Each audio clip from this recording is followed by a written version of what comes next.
Maaf Ustadz, kenapa sholawat kok didewakan? Bukankah Nabi melarang untuk didewakan? Berarti apa-apa sholawat. Terus gimana gunanya Tuhan Allah Subhanahu wa Ta'ala apa? Masya Allah, ini pertanyaan ekstrim sekali sahabat ya. Jadi seolah-olah pertanyaan sahabat kita ini, kenapa tidak langsung minta saja kepada Allah? Kenapa masih mengendalikan sholawat? Bukankah kita bisa saja langsung meminta kepada Allah? Nah, maka jawabannya sahabat, kita bukan mendewakan. Ya, kalau mendewakan itu kan menuhankan. Kita memohon kepada sholawat. Ini tidak masuk akal, tidak bisa, dan tidak mungkin juga sahabat. Namanya syirik. Kalau kita meminta kepada selain Allah itu syirik. Misalkan kita minta kepada patung, minta kepada pohon misalkan, dan hal-hal fisik lainnya, itu namanya syirik. Nah, kalau sholawat ini bukan mendewakan sahabat. Ini yang disebut dengan wasilah.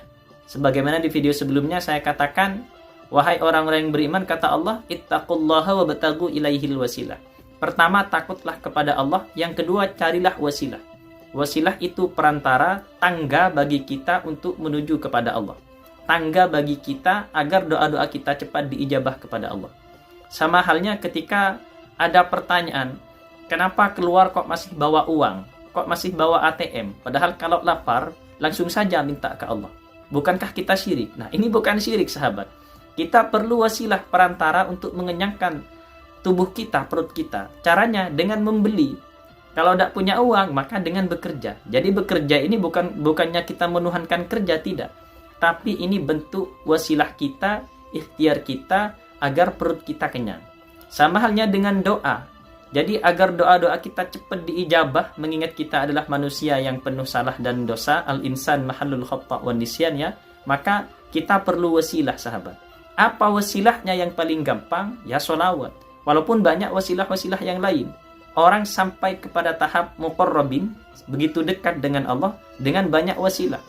Ada yang wasilah karena taat kepada orang tuanya, seperti Uwais Al-Qarni. Bukan Uwais Al-Qarni menuhankan ibunya, bukan. Tapi Uwais Al-Qarni bisa sampai ke tahapan muqarrabin, ke maqam muqarrabin, karena taatnya kepada orang tuanya. Ada yang berwasilah taat kepada gurunya. Ada yang berwasilah membaca Quran tidak henti-henti.